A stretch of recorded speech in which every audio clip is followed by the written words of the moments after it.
Happy New Year! We're so glad that you guys are here tonight, kicking off our 2023 for True Texas Project-Tarrant County.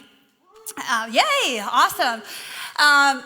So today is January 9th, which means that tomorrow is the 10th. Who knows what happens on the 10th here in Texas?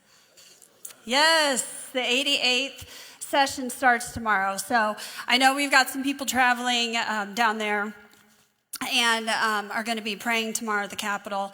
So anyway, we're just so thankful for you guys that are here tonight. Please be in prayer for them as they start off the session tomorrow.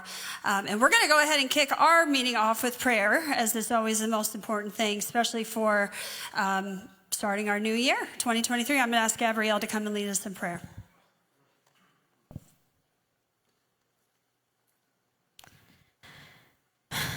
Gracious God, we thank you so much for being here with us tonight. Thank you, Lord, for going before us at all times. Thank you that you are sovereign over all. Father God, I just praise you that in this new year, that all these people are here, Lord. I thank you that they have chosen to make time to come here and to learn more, God, and to educate themselves. And Father, I ask that as we do grow in our knowledge, that we remember that the fear of the Lord is the beginning of knowledge, and that every one of us here, Lord, would seek you first in all things. God, I ask for a spirit of boldness this year, that every single one of us would leave this room not only informed, God, but empowered, and that we would use the lives and the time that you have given us so that we would speak your truth, Father, to every single person we come in contact with.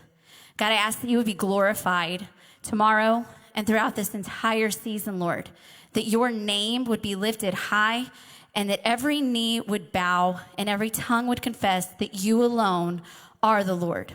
Thank you, Father, for all that you do and who you are. God, just bless this time tonight, and we ask this in your precious Son's name. Amen. If you all would please stand, we are going to say the pledges, and I've recognized that the flags are not up on the stage, but you know what they look like, so just imagine them, and next time this won't happen. So we're going to start with the pledge to the United States. Okay. I pledge allegiance to the flag of the United States of America and to the republic for which it stands, one nation, under God, indivisible, with liberty and justice for all. And then we also say the Texas pledge. Honor the Texas flag. I pledge allegiance to thee, Texas, one state, under God, one and indivisible. And now stay standing as we sing one of the greatest songs ever written, and sing it loud and sing it proud. Oh, say, can you see by the dawn's early light what so proudly we hailed at the twilight's last gleaming, whose broad stripes and bright stars through the perilous fight o'er the ramparts we watched were so gallantly streaming, and the rocket's red glare, the bombs bursting in air, gave proof through the night that our flag was still there. Oh, say, does that star-spangled banner yet wave o'er the land of the free and the home of the brave? Stay brave. All right, y'all can have a seat. At this time, we're going to go ahead and pass around our collection baskets. Everything we do is volunteer, and we just really appreciate you guys contributing in any way that you can so that we can continue doing our monthly meetings, continue to grow our army, and fight for Texas. So we've got a couple volunteers passing baskets around, and appreciate any volunteer or any donations that you can provide. While that's happening, do we have any candidates here tonight? If we have any candidates that wanted to take a minute. Okay, if you want to come on over here, we at our meetings, we give candidates the chance to speak for 30 seconds. So you're welcome to come up and say a few words. Good evening. My name is Laura Pritchett. And first of all, Julie, thank you very much for allowing me to be here tonight and take a couple moments. So I am going to be running for Tarrant County College District 4 Board of Trustees. The reason why I'm doing this, first of all, the board has continued to move further and further and further to the left. We're here in District 2, I believe, and we have a great representative, Shannon Wood, who's been doing a great job, but she's alone in this. So I'm hoping to come alongside of her, compliment what she's doing, so that we can take this back and we can have the conservative values voted on at Tarrant County College. And I'm in the process of building up my team. I ask for anyone's support in this and volunteering to help build this team, this great team, so we can do this great work. I'll be here and appreciate your support in any way that you can do that. Thank you.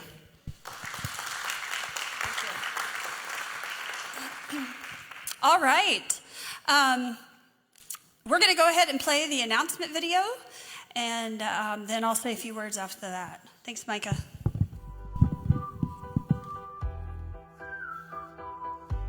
Welcome to 2023, friends. We're glad you decided to start the new year with True Texas Project. And boy, do we have a great year ahead of us. Hopefully you know that local elections are gearing up now, and you should be finding and recruiting candidates to run for your city council and school boards. For too long, folks on the right have wanted to just be left alone, all while the left has been filling local offices and taking over our towns and school. The days of turning a blind eye are long in the past. It's time for good people to lead Texas back to her former greatness. Filing deadline for local elections is Friday, February 17th. If you can't find someone else to do it, maybe it should be you. True Texas Project will post our voting recommendations on our website this spring to help voters identify the best candidates on the ballot. You can help your neighbors find those recommendations by placing this sign in your yard. Then, when early voting starts, add the topper to remind people it's time to get to the polls. Yard signs can be purchased at your local TTP meeting for $7. The topper is an additional $3. Get yours today. This is a great time to remind you that True Texas Project wants to help candidates win those local races by providing resources for their campaigns. Our classes are called Elections and Campaigns. It's not only one of the requirements to become a certified True Texan, but it's also a great way to learn how to run for office and how to help your candidate win. These classes, plus 5 others that will be offered on February 3rd and 4th in Rockwell. Don't worry if you've already taken it. Besides offering 4 of the 5 classes required, we're also offering 2 new classes, so there's something for everyone. Check out our website to read all about them and sign up, and they're already almost full. We can only save Texas by taking back our local schools and city councils, but that doesn't mean that we don't have a ton of work to do still at the state capitol. We'll start things off this very busy week by attending opening day on January 10th as a day of prayer at the Capitol, and returning again on January 12th to support the ban on Democratic chairs. Wear your red shirts on those days to help us send a powerful message to House leadership. Then we'll be back at the Capitol every Tuesday and other days as the schedule dictates. We're still planning a session kickoff trip, which will be mostly about fun and getting to know the ropes of citizen advocacy, so we can make our voices heard in the legislature this session. To sign up for a citizen advocate message, email Fran Rhodes at fran@truetexasproject.com. We're building an army, but our army still needs you. As if local election and legislative sessions don't keep us busy enough, in the spring we also offer an annual scholarship contest to high school seniors in the government schools. Do you know anyone who qualifies? All a student has to do is create a 60-second video promoting conservative principles in the public school setting. The key to winning is to be creative. One student built a Statue of Liberty out of Legos. Another student created a newscast showing herself speaking at a school board meeting. Use your imagination and you could win $1,000. Go to our website to enter. The deadline to turn in the video is tax day, April 15th, so get busy. So we thought our satellites might need a little boost in getting attendance up at their meetings, and that's why I have a little announcement to make. Drum roll, please. For the first quarter of the new year, we are holding a statewide attendance contest. That's right, a little competition never hurt anyone. We have 18 locations. The group with the largest percent increase in attendance throughout the months of January, February, March, and April will win a special event complete with food, drink, and a coveted speaker. That might be our most favorite and most requested speaker in the 14 years we've been together, Chris Ann Hall. Or it could be the fantastic storyteller, Congressman Thomas Massey. Or maybe we'll finally bring in Lara Logan to make up for the event she missed with us last year. We're even this close to booking Rush Limbaugh's brother and wife for their book tour. Our staff will work with the winning satellite to choose a speaker and set the date, but it will be an event no one will want to miss, complete with a free happy hour or catered meal or something fun like that. So start inviting your friends to local meetings now and let's grow these groups. You've got 4 months to make this happen. The winner will be announced at our Texas Tough celebration on April 21st. Good luck. Spring also means one other big thing for True Texas Project. It's when we hold our annual party to celebrate the victory in San Jacinto.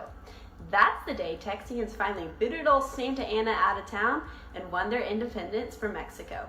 On April 21st, we will come together for a dinner and a program emceed by Rick Green that includes a surprise guest speaker, dancing to live music from Josh Weathers, an exciting fireworks show, and we'll even shoot off cannons. It's the biggest event we hold annually, and we'll celebrate with 600 of our closest friends at Brookhaven Country Club in Dallas. This is a don't miss event of the year, so mark your calendars now. Want to know who our guest speaker is? Watch our social media for clues for your chances to win free tickets. Are you feeling adventurous? Then there's one more event you'll want to get on your calendar now. Over Cinco de Mayo weekend, True Texas Adventure is headed to the top of Texas. Guadalupe Peak is the highest elevation in Texas, and we're hiking to the top of it. Isn't that something every True Texan should have on their bucket list? Get more details on our website and email rncarol@gmail.com to sign up. Speaking of the top of Texas, we want to introduce you to one of our top Texans. This month's Volunteer of the Month is Michael Toy. Michael is a social activities coordinator for our Collin County location, and he's one of the best we have. This guy plans multiple events every month to help grow our Army and build relationships. Whether it's a coffee, a meal, or a happy hour, Michael loves helping people get plugged in and connected. Not only that, but Michael Toy is a magician. In fact, he's even the official magician to the Dallas Cowboys. Now that's something to put on your resume. Michael wowed our leadership team with a special show during our fall retreat, and people still haven't stopped talking about it. Please give a round of applause to Michael Toy, True Texas Project Volunteer of the Month for January. Now those are all of our statewide announcements for this month, but stay tuned for more local announcements from your county co-director.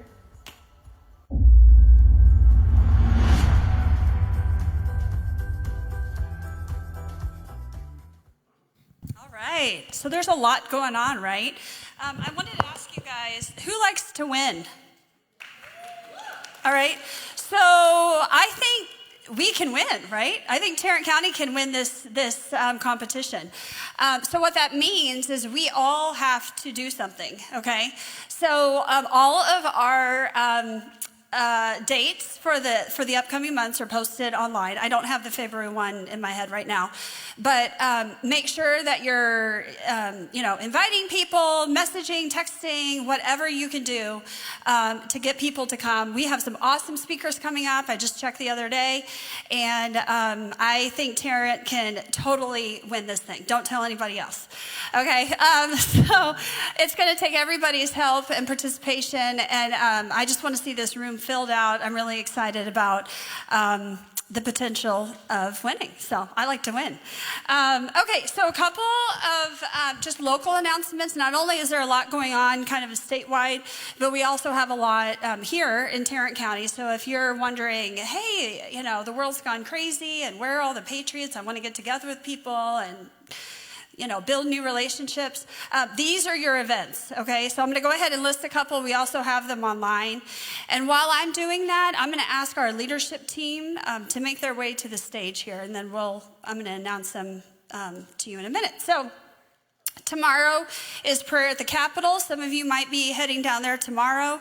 Really important day just to cover our Capitol in this 88th legislative session in prayer. And then the 12th is the speaker vote, I think, or it's banning the Democrat chairs. So the 12th is a big day too. If you guys want to start lining up back here, that'd be awesome. The 20th, so January 20th, we have a pizza dinner at Cece's in Hearst at 5:30 p.m.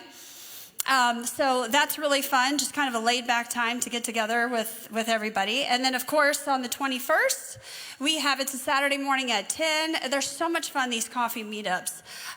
It's over here just across the street at Kindred, and always new faces, always great conversations. And so I really encourage you guys. And y'all are totally they're stealing the show now, so I have lost your attention. Anyways, all the dates are online, and I would encourage you guys to come to any and all of them you can. So I wanted to, since it's January and we're kicking off the year, I wanted to make sure that you guys knew who our leadership team was here in Tarrant County. It's really important for y'all to realize these are volunteers who just, donate their time and their energy, and they're awesome. And these are people who have come to me or David and said, hey, I just want to help. How can I help? And so we are so appreciative of them. What I'm going to do is give them the mic. They're going to say their name and their job. And I want you guys to be aware, we always have openings. I think right now we have greeter openings. We're looking for a photographer. I know that's kind of a funny thing, but just to get some good pictures of our meetings here in Tarrant County. So with that said, here's our leadership team. Hi, Randy King, Chair of the Hospitality Committee. And if you would like to be one of those smiling people that greet you as you walk in the door, please come see me after the meeting. Thanks. Hi, I'm Nomi Burns, and I'm part of the registration team. And I like to drink coffee, and I like the dining club, so attendance is important. I'm Carol Widman, and I'm in charge of registration. I got a t-shirt for Christmas that said, I'm Julie's mom.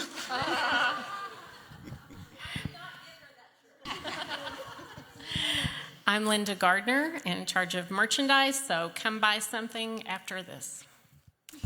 Hi, I'm Mike McCoy, and I primarily deal with foods and making sure the events are well stocked. So.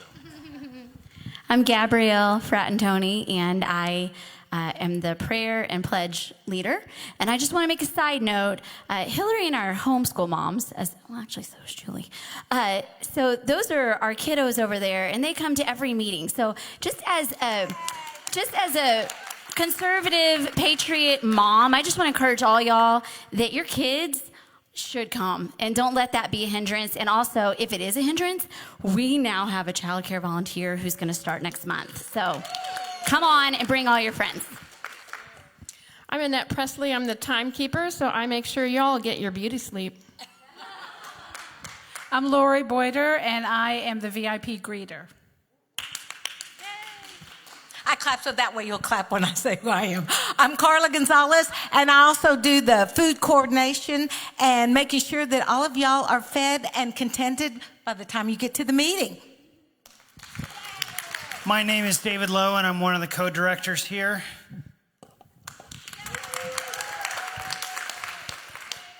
Hi, I'm Julia Miller, and I am over the True Texas Singles. She also does a lot of our advertising. So you'll notice real quick, some of us have these t-shirts on. If you guys are interested in volunteering and being part of this awesome group, we have Leadership Summit once a year, and we get together and we build our relationships, and it's just a great time. So come to me, David, any of these awesome people. These are the faces that you'll see kind of running the show and, out there in the foyer and in here. So we just are so thankful you're here. And this is the group that makes this whole thing happen. So we really appreciate you guys.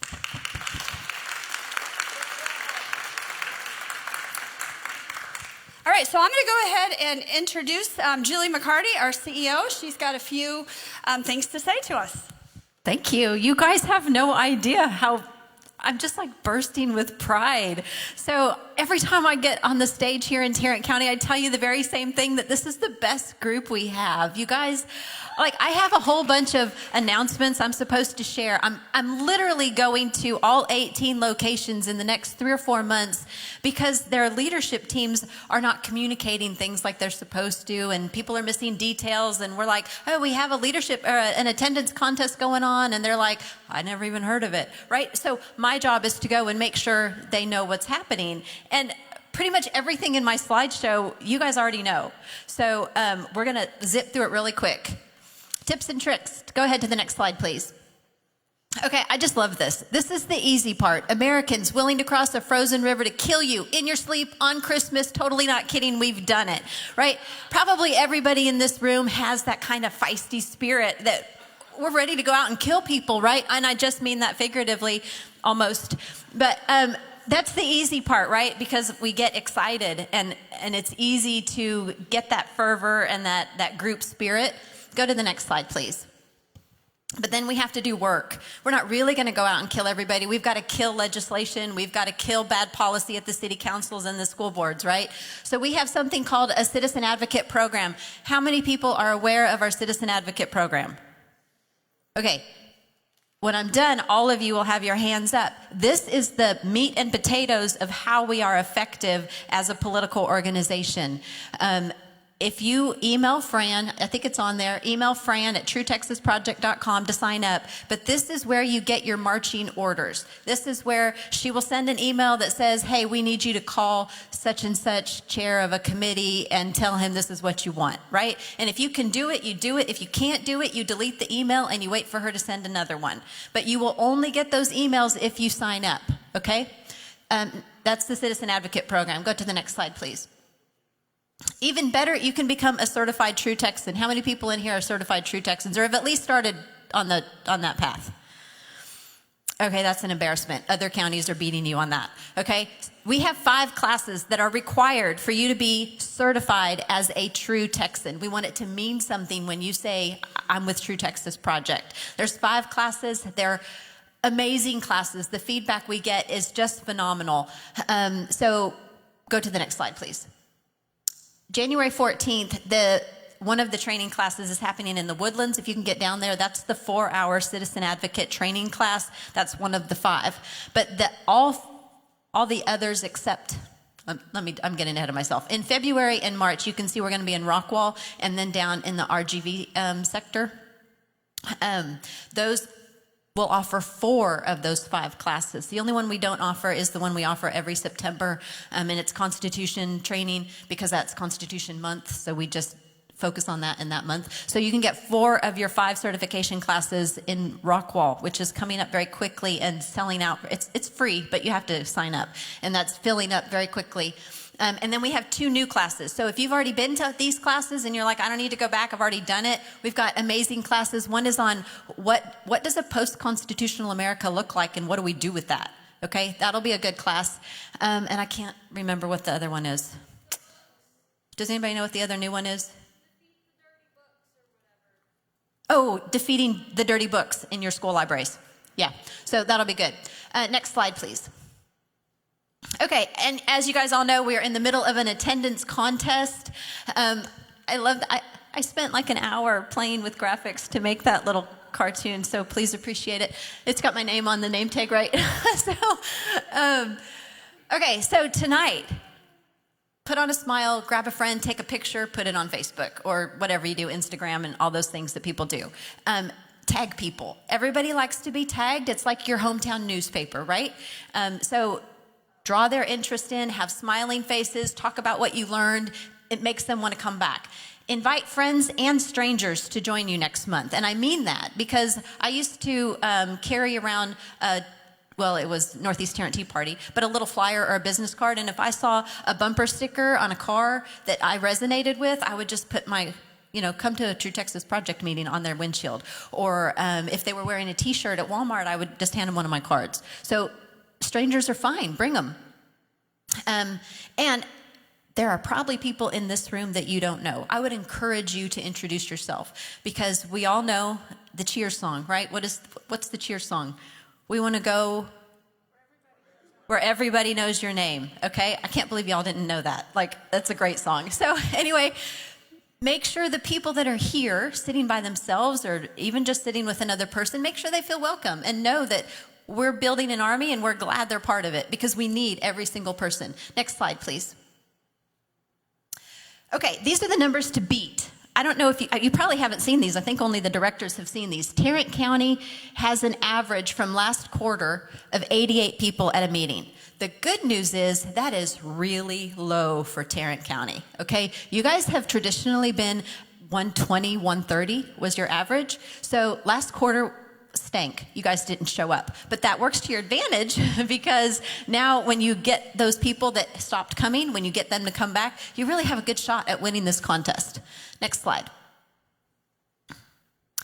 Okay, building an army starts with leadership, and honestly, you're amazing, Hillary and David, wherever you are, and the leadership team. If the only spots you have open are the photographer, and I think Randy said he needs some more greeters, that is phenomenal. That is unheard of. So thank you for that. But see them if you can help. Okay, next. Build the army by building relationships. I think Hillary even just mentioned all the social activities. We do that again because we want people to get to know each other. And the more you feel plugged into a group, the more you're going to attend and participate. You have a social activities coordinator, right? Oh, yeah, I'm sure you do. Okay, next slide. We do have to fund the Army. So what I want you to be aware of is not so much for this location because obviously this is our oldest location. You've been here for 14 years. But the new locations, we have one of those rich West Texas oilmen that has funded all of the new locations. And he has said, I'll fund them for 2 years and then they need to be independently, supporting themselves. And our goal is to do it in 1 year for all of them. But the way that we know that the money is coming from Tarrant County is if you put it when we pass the hat, or when you go to our website, you click Tarrant County, okay? We're gonna take whatever money you wanna give us. It is so much easier for us if you say, I can give $5 a month, and then we know how to budget. And honestly, the average donation is $15 a month. It doesn't take a lot of money. If you want to give us $120 a year, I would rather you say I'm going to give you $10 a month than write me a check for $120. Does that make sense? So that's just a favor to us. But we're going to take whatever money you want to give us in whatever way you want to give it to us. We are 100% donation based. Okay, next. On a personal note, okay, there are a lot of conservative clubs around, right? A lot of Republican clubs, a lot of conservative clubs. A lot of them kind of do what we do. Some of them are a little bit off from what we do. Some of them are more establishment, whatever. But what that means is there's a whole lot of bickering going on. There's a lot of competition. There are a lot of people saying that I'm better than you or I do this, and then they take little jabs, and we're all on the same team. And so it drives me crazy when we open a True Texas Project in a new location and people get nervous. They're like, oh, they're trying to kick us out of town, or we just want to work together. There's plenty of work for everybody to do. It's not a competition, okay? So I added this slide. Texas is strongest when we all work together. We're not here to compete. The more successful each group can be, the more we all win. So check your attitude. And again, that's not so much for Tarrant County because honestly, if it's a competition, Tarrant blows it out of the water from any other group in Tarrant County. Tarrant TPT TTP does. But just so you know, if you're traveling into Denton County or Collin County or Dallas County where we have these other groups, it's not a competition. I think that's all I got. Oh yeah, you're my favorite group. Don't tell anybody, but y'all, that's all I've got. Thank you for sitting and listening. What do you got next, Hillary? Yeah, thank you so much, Julie. Very informative. We're so thankful when she comes and visits our group. And with that, Lori's going to introduce our speaker. And we're excited to introduce our speaker tonight. He's been fighting the good fight for all of our at-risk children and families for over 16 years. He's worked with DPS, attorneys, judges, nonprofits, and families, sharing the research on developmental psychology, only to discover the apathy and ignorance that exists in these institutions. He's been,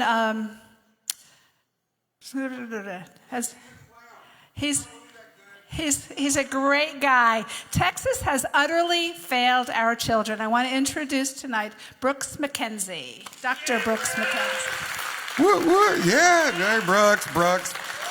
Melon head, if you mean it somewhat in jest. Fat guy, I answer to that. I used to not look like this, so there was, I still think I look like I did when I was 24.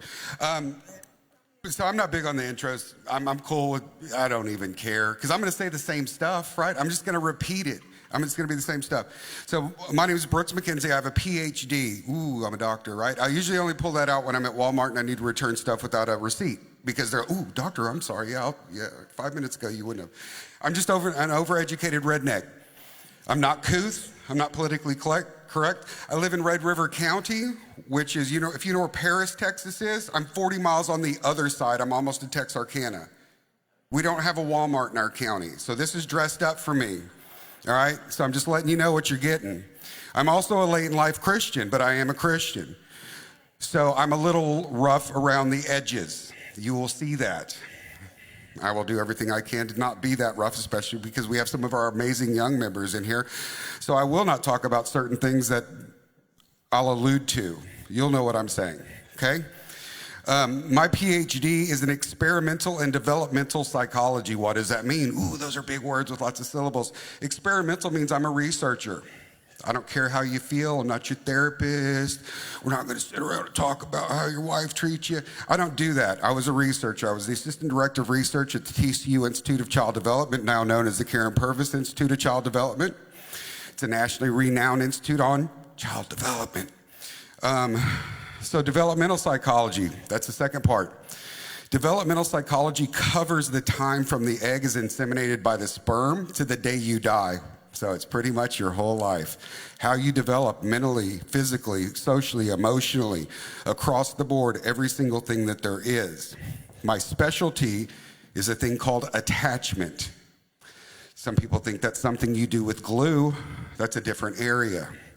Attachment, to put it simply, if you've ever watched the Discovery Channel, and there's that guy and he does that like parasailing thing and all those ducks follow him around everywhere he goes and he lands and they think it's mama, right? That's called imprinting in birds. In humans, that's called attachment. It is the most important, deepest, and longing-lasting relationship you will have with anyone other than Jesus Christ on the face of this earth. It has the most effect on how you develop across your lifespan, more so than nutrition, more so than being raised in a war zone, more so than smoking cigarettes and drinking alcohol. If you have a healthy attachment to your caregiver, your parents, you do better than children who don't and don't smoke and drink, but you do. So I can have a healthy attachment, smoke cigarettes my whole life and drink alcohol, and I physically will be healthier than children with a negative attachment or an unhealthy attachment. Ooh, how can that be? Because there's a thing called systemic inflammation, stress. We are made to be stressed for a short period of time, fight, flight, or freeze. Ooh, gorilla in the back of the room, fight or hide, drop dead, whatever. And we're meant to stop. When children are not raised in safe, healthy households with that healthy attachment to a parent, it causes an internal anxiety that never goes away.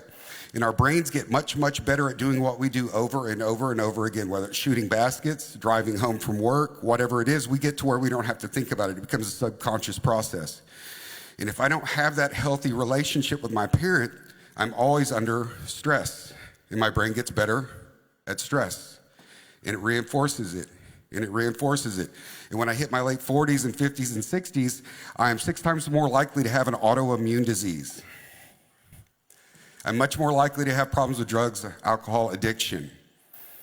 I'm much more likely to kill myself or kill someone else or commit other crimes that I'm not going to name specifically because of our mixed age range. Everything across the board is exponentially related to that. And you're like, how can that be? Well, that's just the way God made us. It's both biblical and research-based. So I was a researcher long before I became a Christian. So I knew all the stuff about healthy parent-child relationships, healthy family structure from research. And if you know anything about universities, and I don't care if it has Christian in its name, they are liberal. They are far left, anti-family, anti-conservative, anti-establishment. They are constantly trying to show that the alternative is better or is good. So I knew all of this stuff. And then in my late 30s, I had one of 3 burning bush moments we won't go into. And I was amazed that all the stuff I knew from science, to be fact, as factual as we know that cigarettes cause cancer, some people will still debate that, but I'm pretty sure they do. And by the way, I'm a closet smoker. So I'm not bashing cigarettes, but I'll use them often as an example. So we're pretty sure we know cigarettes cause cancer, right? And we're pretty sure we know, that's how sure we are of this. And when I got that other big book and read it, I'm like, holy smokes. Everything that we know from research is laid out in this other book, and it was written thousands of years ago by this mythical being, right? Well, I'm not saying his, but that's the argument. The greatest hoax on mankind. And it's amazing that every single thing that we know about the healthy parent-child relationship, the healthy family structure, the way it should, the way it does, and all those things that have been borne out by 50 years of research are literally laid out in the Bible as how we should live our lives and conduct our families.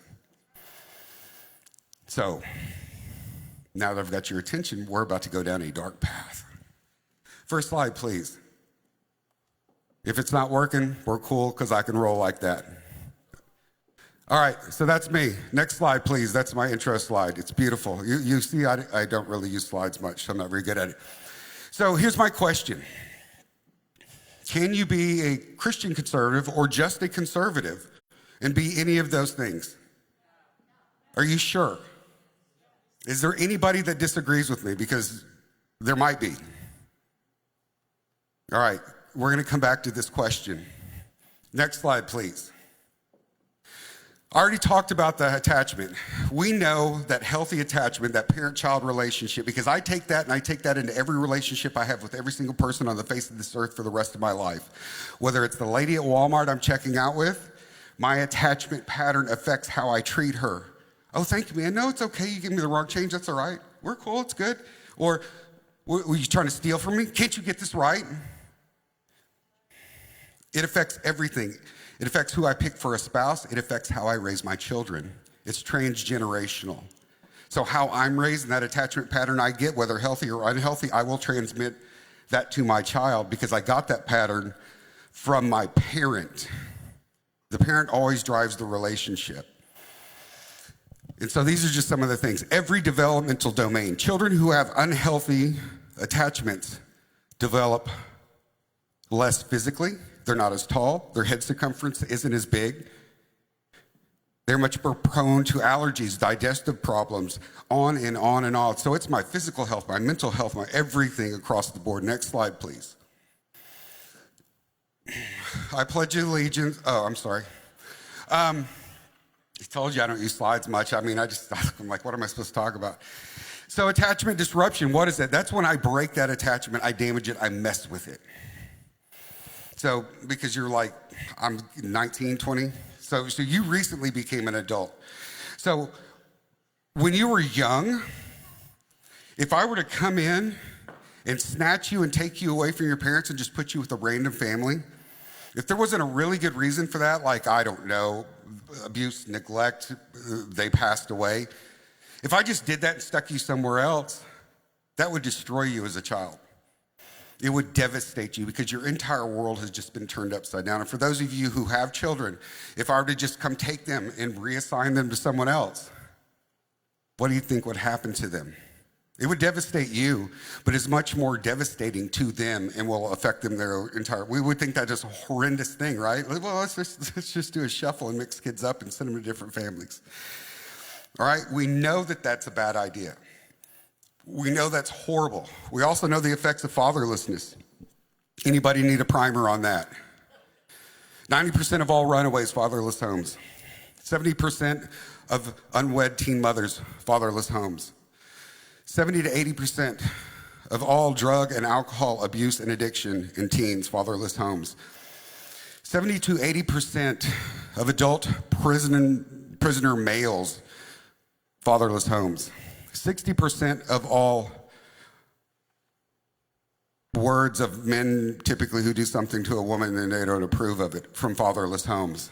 The violent ones, 80% fatherless homes. So I lived out here from 2006 to 2013, so I'm very familiar with East Lancaster, and if you're not, you should be. That's where UGM, Salvation Army, Pine Street, Liberty House, the soup kitchens. I took a certain kind of meetings I'm not going to go into out there for years on Saturdays to UGM because the addiction and the alcohol. If you drive up and down that street and see the people living on the streets, they're almost all mentally ill or addicted. There's a reason they're living out there. Get out of your car when they walk around, ask how many came from an intact home. Maybe 1 out of 100. Maybe.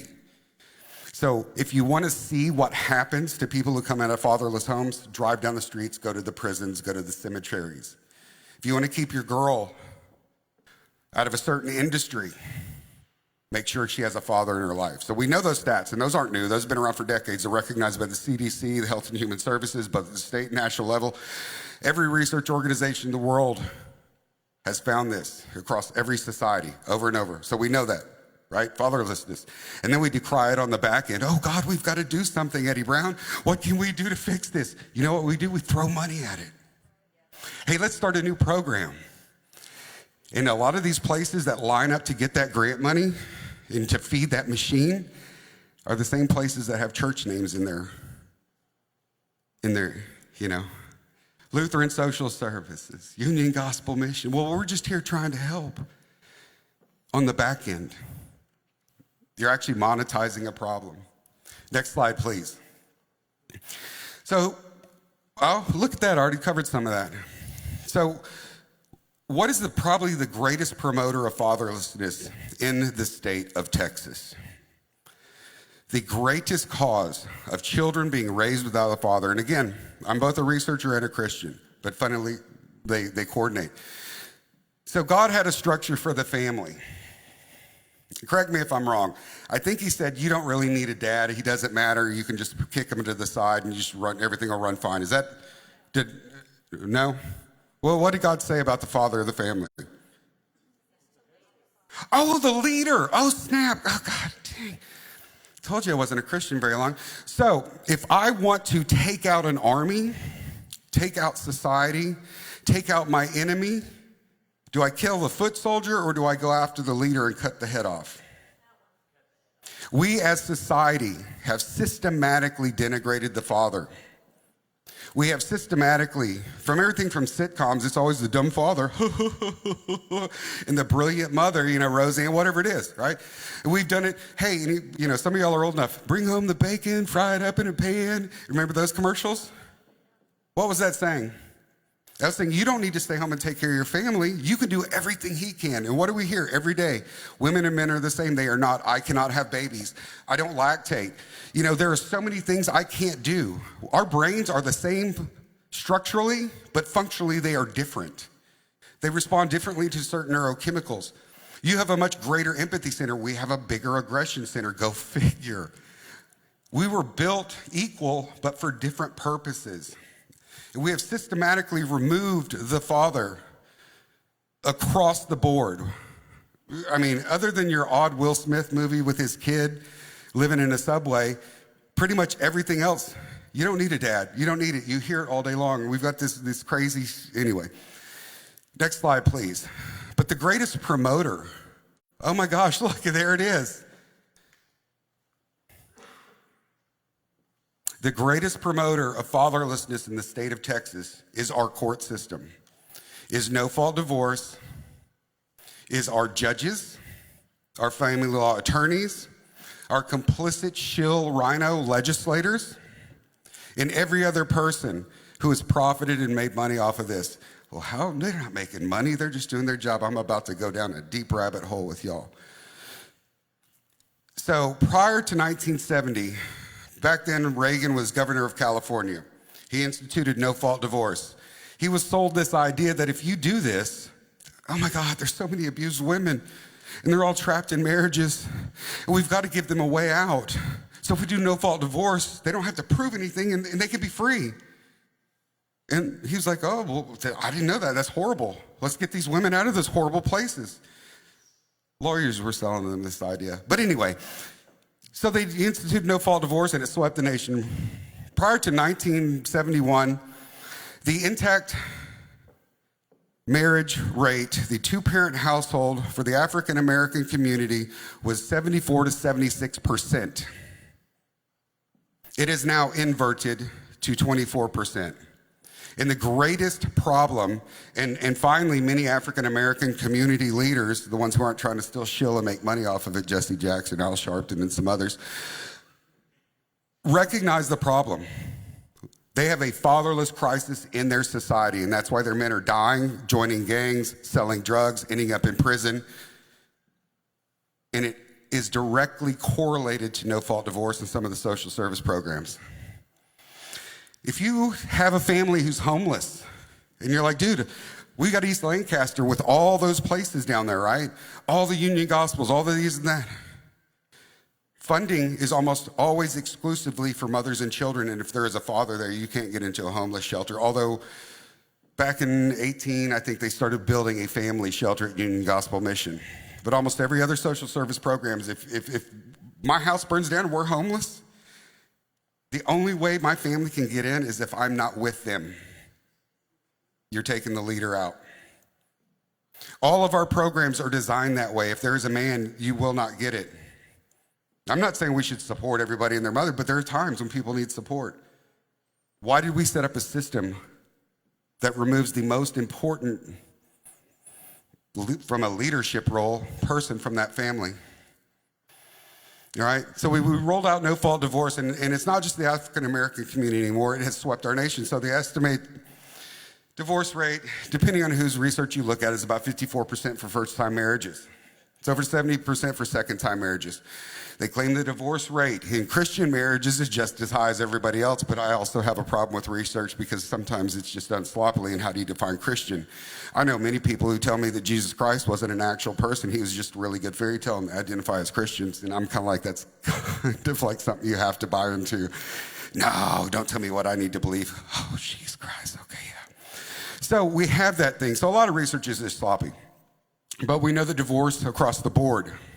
In the state of Texas, according to the statistics from the Office of the Attorney General, over 90% of the time when someone files for a no-fault divorce and you go into court and we fight over who gets custody of the child, I believe it's 7.3% of the time it will be a man. 90+% of the time it will be the mother. And some people are like, oh, well, that makes sense because moms are the nurturers and those are the ones mothers love and all that stuff, right? We've heard all that garbage. It doesn't hold up to research. Research shows, and I'm not trying to bash women, I'm just being honest, I'm throwing it out here. When a child is preschool age, so say 5 and below, they do better with a mother because they're in a certain period of their life. After school age, after about the age of 5, children who are raised by a single father outperform children who are raised by a single mother across every single metric that there is. And recent research has shown that we know for a fact intact, biologically married, continuously married, two-parent households is the absolute best thing for a child outside of overt abuse and neglect. But if you must have a divorce, children who are raised by a single father are almost indistinguishable from children raised by a two-parent household. Almost. It is always better to have both parents. Next slide, please. So our entire system, whether it's our welfare system, is meant to take the fathers out. Our court system is meant to take the fathers out. Our judges are intentionally taking the fathers out. Our Office of the Attorney General reaps benefits from taking the fathers out. Every single program out there is meant to treat the back end symptoms, the prison rate, the addiction, the death, rather than ever addressing the underlying cause. So what evil, sick, twisted, perverted group of people besides the far, far left would think this is a good idea? And I'm about to start talking about some people y'all probably know and are friends with. And I know some of them are members of this group right here. I actually saw one of them today. I'll tell you about that in a minute. Let's see, the foundation has worked tirelessly to defeat proposals to end no-fault divorce, because that's what's best for kids, but it doesn't make us money if it ends, right? We don't want it to go away. To extend the waiting period for divorce, we killed that, because if you had people wait around 6 months before they could get divorced, you know what might happen? Oh my God, they might stay together. And I just lost out on about $200,000 between the two of y'all fighting over your kids, because how much would you fight for your kid? You're not going to fight for that 2014 Dodge Ram like you're going to fight for your 5-year-old. And I know I can milk every dime out of you and get you to sell every single thing that you have, and then go to your relatives and move in with your parents and take out loans and destroy yourself financially. And then when you're done, I'll say, well, we need to settle, because I know you will do that for your child. So let's not have a waiting period, because you might actually get back together. Oh gosh, impose a presumption in favor of the unworkable 50-50 custody agreements. Oh my God, thank you so much for looking out for me, Texas Family Law Foundation. Because every bit of credible research out there shows that children who, after a divorce, are raised either by the father or have unfettered access to both parents, meaning, you know what? Can I pick on y'all for a little while? Are you okay? I won't be. So y'all are married, but y'all are apart, right? I'm the kid. I should be able to do this. You know what? And Larry says, it's my day. But Dad, can I stay over at Mom's because we were going to go do this? And your answer should be, hey, that's cool, buddy. And then Mom should look at Larry and say, that's cool. You know, and if you want to get him a day, you know, oh my God, it's like freaking cooperation. I was going somewhere with that. I don't know what I was talking about. I get confused. I'm getting older. And when they have that, when I have that, even though I don't have this together, which would be better for me, so please don't do this, that is the healthiest thing. But this group, this sick, twisted group, has fought tirelessly. Have you seen it? Tirelessly to prevent this from happening. And me as a child, what they've actually done is fought to damage me as much as effing possible. I told you I was late in life, sorry. For money.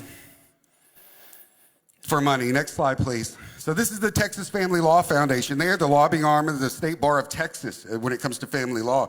And if you are aware, the State Bar of Texas is Ken Paxton's friend, right? They're trying to take his license. He called them a liberal bunch of They're in a feud. They are liberal. The State Bar of Texas is an extremely liberal group. They fund and support some of the most far-left ideologues in this state. They are as far left and anti-family as you can get. And this is their lobbying arm, who lives in Austin. A couple of them named the Bresnans. Hand the laws to our legislators when it comes to reforming our family courts. And when somebody brings something in and says, you know what, we should allow kids to see both parents. We should have a waiting period so that they might get back together. And oh my God, can you imagine how much stronger your marriage would be and how better your children would be? And they come in and say, no, not gonna work. This is the lobbying arm of the State Bar of Texas. They fight tooth and nail to make sure that families get destroyed when they hit divorce court. Next slide, please. Y'all are like, who is this woman and what does she know? I have done this for our office. You can crank it up. Who here has handled a divorce? Oh, basically everyone. Who here has handled a divorce and filed a protective order as part of it? Okay, still mostly everyone. Love that. Who here has handled a divorce with family violence and referred the protective order to my office? All right. I'm going to tell y'all why you shouldn't do that. Not only because it's more work for me, but as part of a protective order, as it seems like most of y'all have enough basis to know that a protective order carries criminal consequences. Accordingly, that makes it a pretty heavy tool in negotiating a divorce. If it goes through my office, it's a lot harder to use it in negotiating a settlement to your divorce. So I would encourage you very strongly, if you have one of those cases, to do the protective order as part of your case. It gives you more leverage in negotiating settlement. All right, this is the Assistant District Attorney of the Family Crimes Unit in Travis County, Texas, literally coaching family lawyers how to pervert justice, bring false allegations, to get leverage over the other side and break them. By the way, that is illegal. It's against the law. It's against their code of ethics to be an attorney. She has repeatedly tried to get YouTube to pull this down, but the person that videotaped it, she gave him permission after I think he paid to get in there. And she wants to hide what she said because she is literally telling family lawyers to break the law. Here's how you do it. Here's how you pervert it. Here's how you twist it. Here's how you make false allegations, destroy the other side, but do not bring it to me. So if I'm a DA, what's my job? Prosecute crimes, correct? We're going to talk about some DAs today too. So my job is to prosecute crimes. Why would I tell you not to bring a crime to me? Because it's not real. And if you bring a fake crime to me, you can actually get in trouble, Larry, for talking about Kim when it wasn't true. You can actually get in trouble for bringing false allegations. So I, as the DA, when I coach you on how to work this sick, twisted, perverted system, will tell you, do it, but don't bring it to me because you can get in trouble for lying. This is one of the top law enforcement people in Travis County. Everybody's going, oh, but they must be a Democrat, right? I'm about to blow y'all's mind here in a minute. Next slide, please. So this is a letter. I don't know if you can make it out.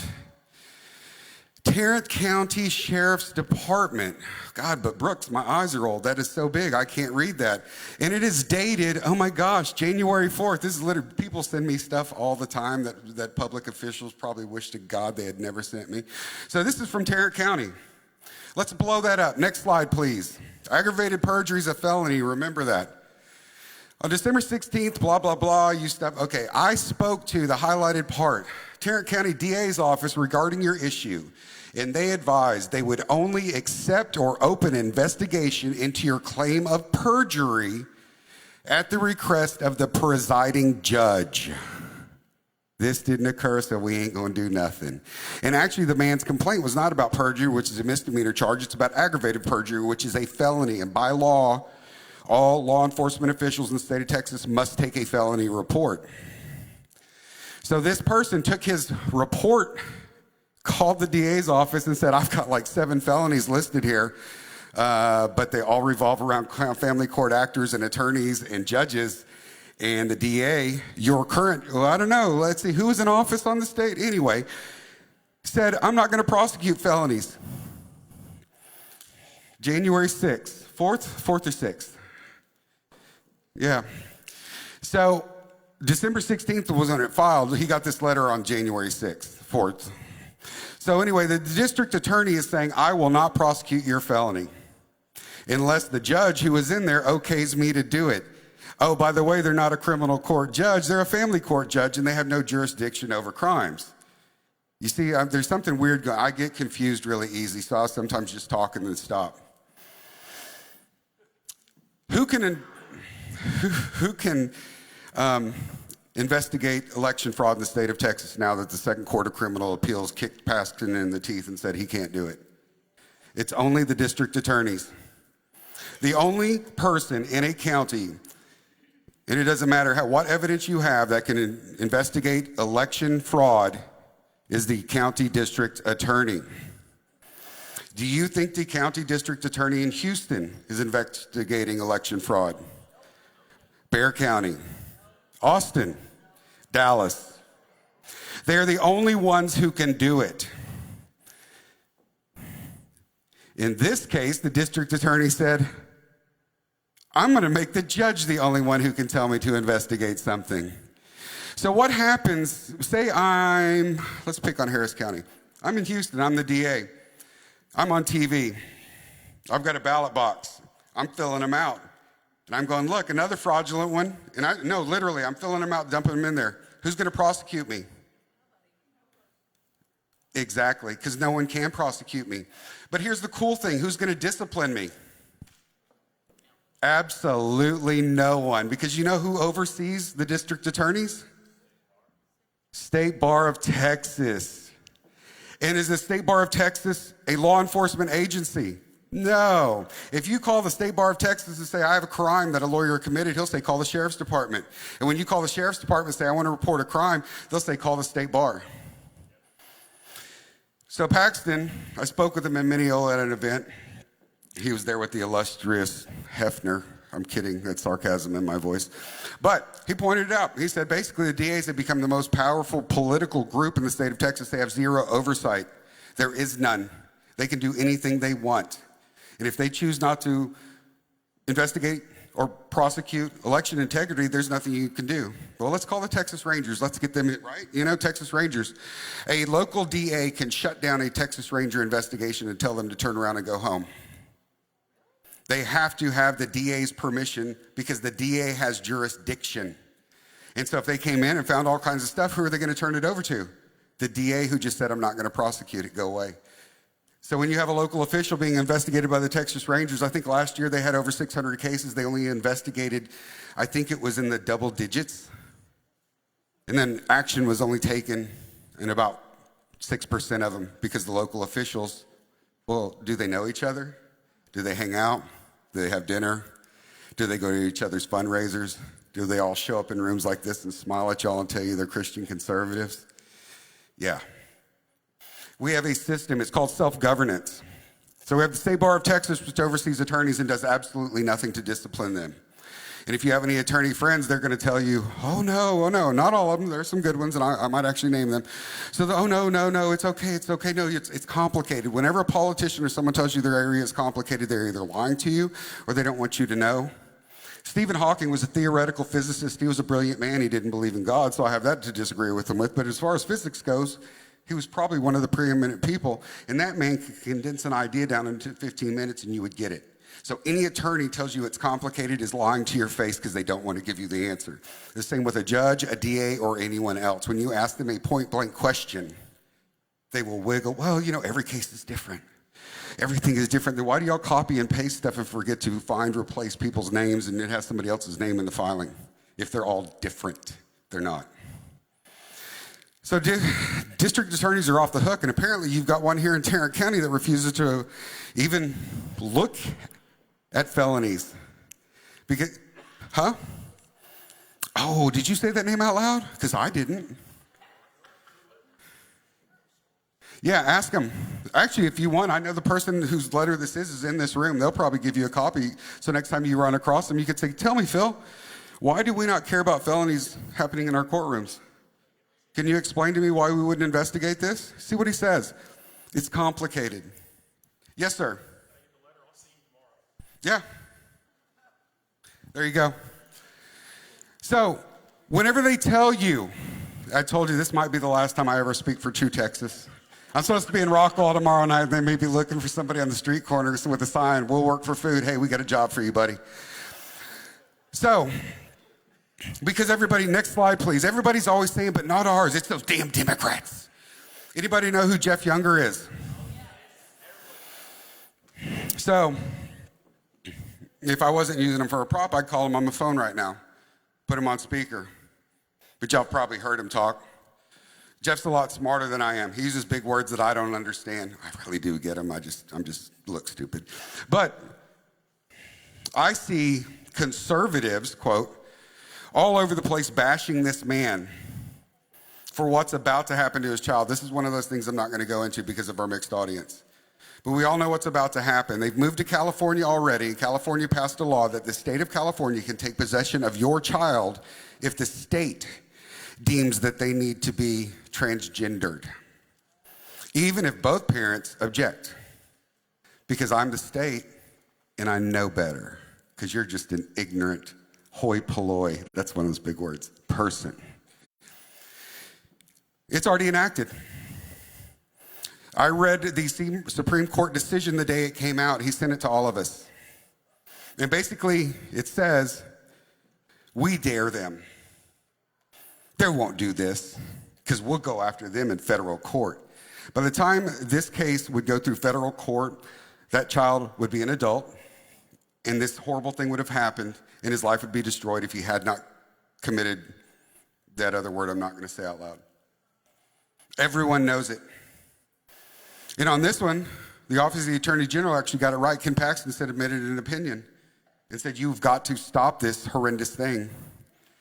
You know, I'm not a huge fan of Paxton, as the office in general, but on this one, they did the right thing. So who in the world could think this is okay? Family courts thought it was okay. Judge Mary Brown. Attorneys thought it was okay. Kuntz Fuller, one of the most, in my opinion, you got to always preface it with that so they don't sue me. Eventually they're going to catch me not saying that. Kuntz Fuller, in my opinion, a corrupt, disgusting, filthy family law firm. Oh, they've got a branch out here. They're all over the place. Psychology professionals. So if I were to ambulance chase my way into the family court arena, it is probably one of the most lucrative arenas for a person with a psychology degree to work in, right? I'm in touch with a man out of Austin who has his stuff in federal court right now. His psychology professional has charged him $60,000 so far to say that he's a psycho and he's crazy and he's all this other stuff, even though I reviewed all the psychological testing, which I know how to do, and not one of them said that. Not a single one said there was anything wrong with him. And actually, it said there were serious concerns about the other parent, and serious enough concerns to where you might want to notify somebody. But in the report that this woman wrote, she said the exact opposite. Mom was a fantastic mom, and all her issues were because dad just wouldn't give up custody and control and just sit down and do what he's supposed to. And so I researched this woman. She has a Twitter page. She has blogs where she's naked and covered in blue paint with crystals falling out of the air and doing this kind of, so you kind of know what kind of person, I'm just, you know, if you do that, it's great, and I'm not just saying anything. And but she has tweets that say, every married woman is an abused woman, whether they know it all or not, and every husband is an abuser, whether they've been caught yet. She has long blogs and tirades about how every woman in a marriage has been abused by a man, and that's actually what she put in this report. And yet she is the favored psychology professional for this court in Austin, and she has done dozens and dozens of these evals and basically said the same thing every time, which is not based on science, research, or anything else. That's unethical. It's illegal, right?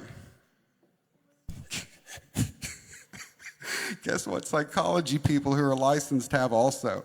They have what's called a BHEC, which is the state bar for psychologists. So it's the licensing board that if you have a complaint, that's who you complain to. And guess what they tell you when you make a complaint, just like you do to the bar? Guess what they tell you? Go ahead. They say, yeah, we don't see it. So in Jeff Younger's case, there are multiple clinical psychologists. I have a master's degree in clinical psychology, and I just like throwing out big words really fast. And that has to do with psychopathology, schizophrenia, borderline, bipolar, all those kind of things, right? Mental health issues. Most counselors have zero training in mental health issues. It's a completely different field. They don't know what they're talking about, and they know it, and the honest ones will admit it to you and say, we were just how to run billing and talk to people. We don't really know the ideology, which is another big word meaning cause of things. But they get hired, but they don't get hired to come in and objectively figure things out. Like if I want to know how much you weigh, because I'm guessing it's like 105. So if I want to know how much you weigh, would I pull out a tape measure and a measuring cup and say she's about 7 measuring cups tall and about 2 tape measures long, so I'm guessing 105? That would make me look like an idiot, wouldn't it? But you can present that in court. And then a guy comes along and says, hey, I got this cool thing. It's called a scale. And she steps on it, and it tells us. And then that guy says, yeah, no, it's 107. And the judge looks at that guy and goes, I didn't appoint you. You didn't say, well, I want her to be 105. And we'll throw you out. Even though you can prove that yours is right, I came in and said what he wanted to hear. And I will get appointed over and over and over again. Right? Sounds crazy, sounds insane. Brooks, you're making stuff up. I do have tinfoil in my backpack if anybody didn't bring theirs. So you're making stuff up. But let's just think about it. I'm not really, but I'm going to act like one. So I run a daycare, and I'm a pedo, right? And all the people that work for me are pedos. And all we do is use our daycare to groom little ones and do our thing. And we have an opening in our leadership team. Are we going to bring in someone who's not a pedo to work at our place? Absolutely not, because he will turn us in, or he'll, if he's smart, he'll shoot all of us on spot, right? So we're not going to bring in a pedo. So when you think about our court system and the people who work within it, everyone in it knows it's corrupt. Lawyers will openly admit that it is called a perjury palace, I believe is the phrase many of them use, that is absolutely corrupt. They violate the Constitution and parental rights on a daily basis for money. They will tell you that. They are not going to bring someone in who doesn't play the game. I don't care if they have an R or a D next to their name. So who oversees and disciplines these people? We already talked about it. State Bar doesn't do anything to attorneys. BHEC does nothing to professionals who go in and talk about best interest of the child. And for judges, we have a thing called the State Commission on Judicial Conduct. Yes, that's my judge voice. Just look at me. You wouldn't understand what we do. Did you know that most judges only had to be an attorney for 4 years and not be in bad standing to be appointed or elected as a judge? They didn't even have to have ever tried a case to be a judge. So when you look at these clowns, there's nothing special to them other than someone owed them a political favor. Google Judge Judy Family Court. She used to be the head of the family court in New York State. And she will talk about the political hacks, incompetence, and idiots that are rife throughout the system. But I owed you a political favor because you did all those fundraisers and all that stuff behind the scenes that got me money. But no offense, Sheila, you're an idiot, and I can't put you somewhere where people are going to watch, so I'm going to put you in family court because I owe you a favor. Competent, excelled professionals in their field do not become family court judges. It is the dumping ground for the morons who are owed political favors. Judge Judy Steinland's words, not mine. So, but not our judges. No one oversees them. State Commission on Judicial Conduct receives over 1,600 complaints a year. It is a part-time position for the people on the commission. They have a full-time staff. We pulled their records, their financial records. After paying staff, renting the buildings and lunches and whatever they do, they have $71,000 left over per year to investigate 16,000 complaints. Yeah, that's what I'm saying. So, and if I'm only meeting once a quarter, that means 4 times a year, I have to go over 400 to 500 complaints once a quarter in a couple of days. Can I really review 400 cases in a week, a month? But I'm only meeting for a couple of days. So how's that possible? Again, I get confused where I'm going with that. You have a member of the State Commission on Judicial Conduct here in Tarrant County. His wife is a very muckety-muck person in the Texas Federation of Republican Women. Some of the things that she told me about Tarrant County judges would blow your socks off. I won't repeat them because I might get sued for slander on that one. But she's very clear. One of the most corrupt counties in the state of Texas. Absolute joke. I said, why doesn't your husband do something? And she said, nobody's going to do anything. Everybody in this system knows what's happening in these courts, and no one's going to do anything. Everybody is in on the joke except for you stupid people. You've all been sold, and I'm not saying you, I'm talking me also. You've all been sold a bill of goods. It is a play and a show and a farce. Well, why would they do this? Next slide, please. So, who's getting paid? Oh my God. Oh my God. All right. Who's worried about their Social Security? Anybody? Anybody think it's going to be there in a little while? All right. I'm about to piss some people off. Okay. So, then President Clinton signed in the Social Security Act. And so there's all these titles in there, Title 4D, Title 4E, Title 4 this, blah, blah, blah. And basically it's all giveaway welfare stuff to the states. And when you have a couple or even an unmarried couple and you assign child support, and that's the thing we've been sold too, because child support, good, right? We got to support those children. How come people like Kanye West are paying someone who's worth $200 million, his wife, what's her name, the Kardashian chick? Why would he need to pay her child support?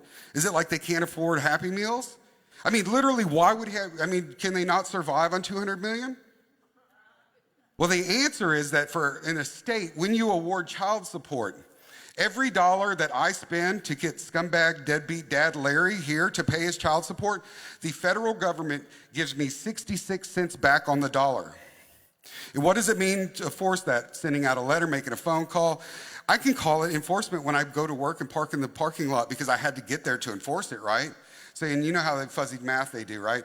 So the state of Texas receives over $500 million a year in federal money for ordering child support, for putting parents on child support. Overwhelmingly, it's the father, but not always, because there's some women in this room I know who are on child support. It's been shown that 84% of children whose parents are ordered to pay child support, it's not needed. They're about more than 2 times the poverty level. What you're doing is creating conflict, but you're generating income for the state. The state of Texas is better at collecting these Title IV D as in dog monies than any other state in the nation. We collect twice as much as the state of California, which has 10 million more people, a higher divorce rate, and a higher single mother rate. Some argue that California is more liberal than us, but we have learned to monetize the destruction of children. And what do I mean by that? Because I can't put Larry on child support if I let them work out their problem and have equal access to their child. So I have to make Larry Jr. fatherlessness to justify child support. So I have to destroy Larry Jr.'s future to make my money as a state. And by the way, Title IV-D money comes out of the Social Security Fund. Your Social Security money is going to pay the Office of the Attorney General money to destroy families. And the Office of the Attorney General is almost completely funded by this money. And then it takes what money it doesn't use and it says, hey, Judge Brooks in Tarrant County, thanks for destroying the family. Here's your kickback of the Title IV-D money that you can now take, decorate your office, put in your retirement fund. I am literally funding myself by destroying Larry's family. I have served as an expert witness in court since 2013. I have observed hundreds and hundreds of court cases, never let a friend go to family court alone. When you are sitting in that room, they will at least act like they're following law because they will not follow it and they will violate the Constitution on a daily basis. And if that person is alone, they will get steamrolled and their own lawyer will tell them, no, they didn't do anything wrong because they're in on it too. Because tomorrow the roles will be reversed and they don't want the other attorney calling them out. Everybody knows. So as I destroy his marriage, I can demand, order, because Larry looks like a dope fiend. I want you to go to mental health counseling and drug treatment and co-parenting classes and anger management. Even though Larry's never beat anybody up, there's never evidence he's ever done anything. I will order all of that because there is a massive cottage industry, and actually one of them is right next door. Myers Counseling Center right here works with the courts. I know who that lady is. I've seen her in court, and I know what comes out of her mouth.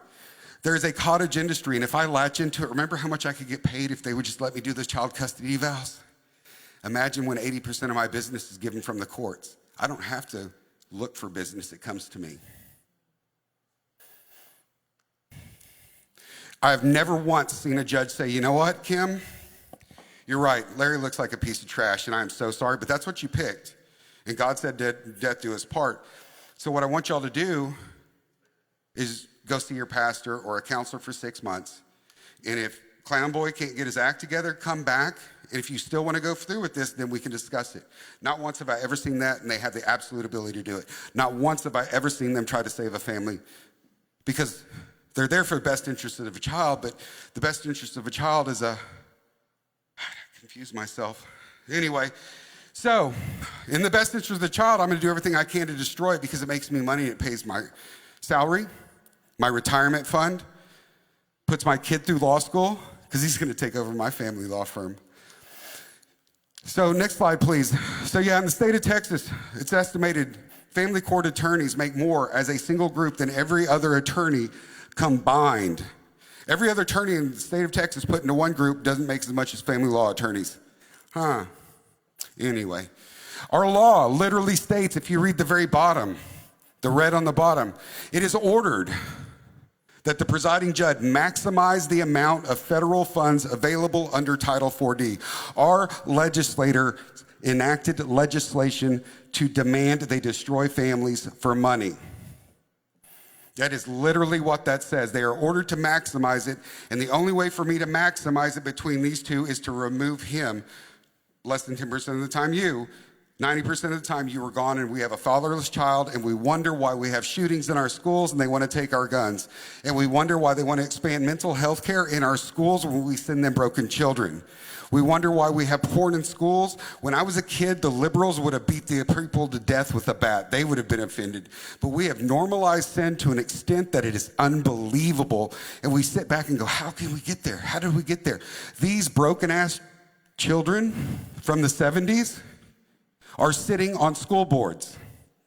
They are your district attorneys. They are your family court judges. They are your legislators. And Collin and Tarrant County love to go, oh, look how red we are. We're some of the reddest. We're the biggest red now. We're better red. Da, da, da. You have some of the most shill rhino House reps in the Capitol. You have some of the weakest establishment reps in Austin. I don't care how red you are. Your red is not even a purple. And I'm not blaming you people. But these people in this courthouse, these people in these DA offices, I'll call them out. See, I don't call out the left. I don't call out the vile Democrats because they're open. I hate your kid.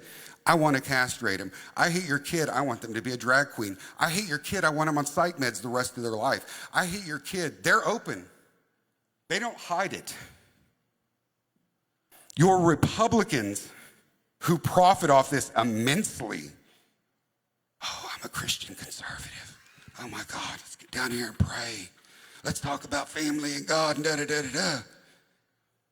And some of them are members in this group because I've been here when they've been here and they saw me and they turned around and left. They know exactly who I am. Next slide, please.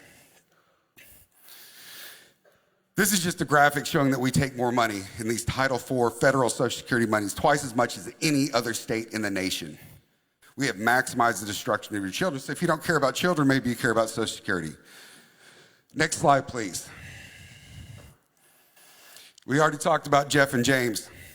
Absolute travesty.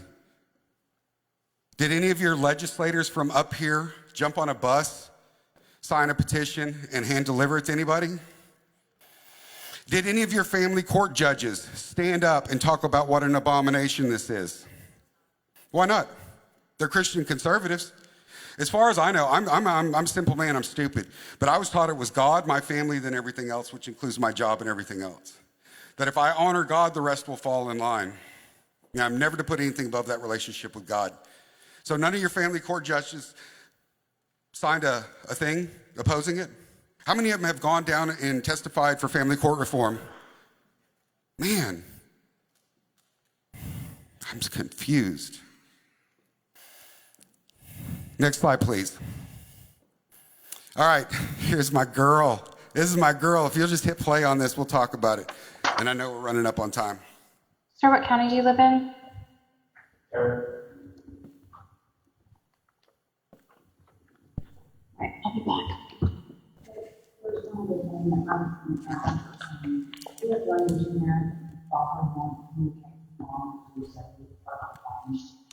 Yeah, they shouldn't be, you don't communicate through your children. You speak to each other. Do you understand that?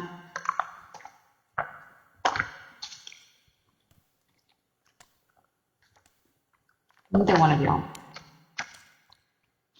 Because they should never be put in the middle. This is y'all's mess. It's not her mess. It's not their mess. Never be put in the middle. Don't put your kids in the middle. Don't use them to communicate. Sounds good, right? Give it a second. It's what you guys make it. Right? I'll make copies. Be right back. Okay? Right out here. Thank you for your patience, by the way.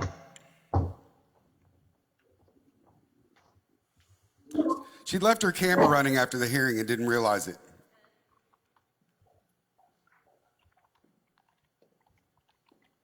Oh, bitch! I should have a cape today.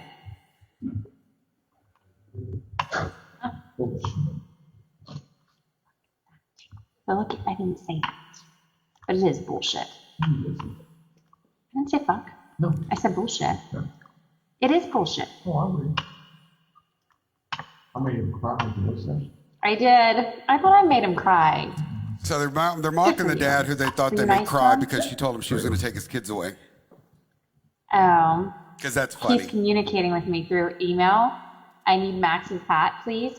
You can drop it off where I can pick it up. Let me get his thanks. I'm not going to respond to him via email. I'm not, because I'm not. That's not how I communicate.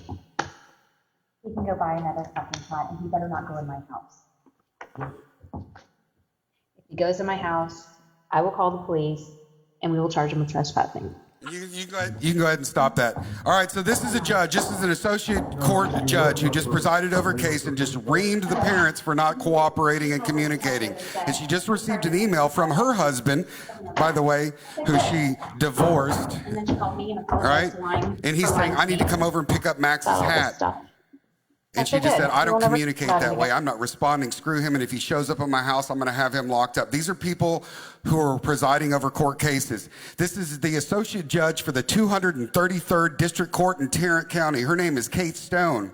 She's not elected, so you didn't vote for her. She was appointed by a man named Kenneth Newell. Oh, snap. There you go. Kenneth Newell has been given numerous. She has denigrated parents in the courtroom. She has openly admitted to violating their civil rights. Said, what are you going to do about it? She has mocked them. She has made them cry, and she has laughed in their faces and called them everything under the name of the sun. Kenneth Newell has been notified of this over and over and over. And as a district judge, your job is to discipline and bring your associate judge into order. And the SCJC should actually remove her from the bench because behavior like this is atrocious. But Kenneth Newell has never once reversed an order of hers, cleaned it up, or disciplined her. I'm not going to go into the personal gossip at the courthouse of why she even got the job in the first place, but I think you could probably figure that one out.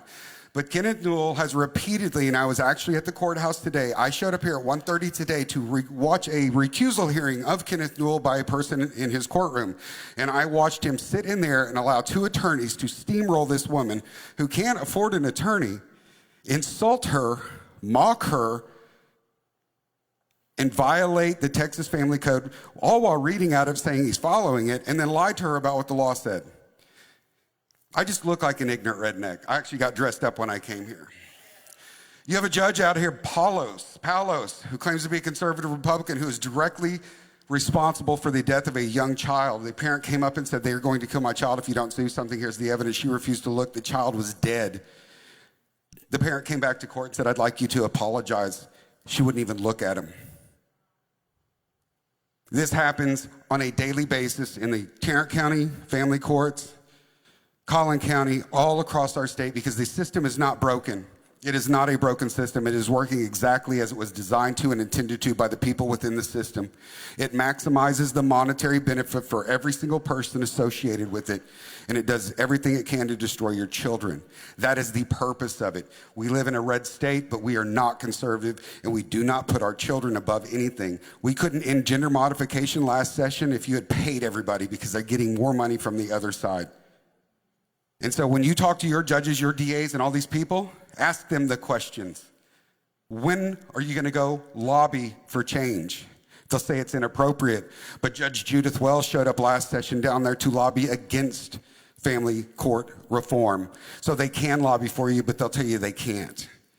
And when you say, why are you destroying our children? And they look at you with pity in their eyes, baby, it's complicated. What that means is you're an idiot. I'm not going to tell you what we do, and it doesn't really matter because you're going to vote for me again. And I'm told I need to shut up and quit. Anybody have any questions? Oh, that's just kind of a that's kind of a wall of shame. And I don't have the skills like Julie does to make my own kind of stuff, so I had to borrow somebody else's wall of shame. I asked them if I could plagiarize their stuff. If I try to do that, it'll take me like 6 hours, and then I'll get frustrated, and I'll use all those compound words I've used in the Navy, and I'll have a broken toe from kicking something. So, yeah, yes, ma'am. Since it's 8 o'clock, we want to respect everybody's time. We'll stay in here and take any questions that you have. I'm going to go ahead and release y'all so that you can go home or whatever. But you're welcome to stay here. Ask him any questions. Enjoy hanging out in the lobby, whatever you'd like to do. So let's go ahead and give Dr. Brooks a round of applause. We're so thankful you're here. Thank you for all the information. It's been great. Yeah. And I just want to thank you all for coming tonight. And again, bring your friends, and we'd love to see you next month in February. All right, thank y'all.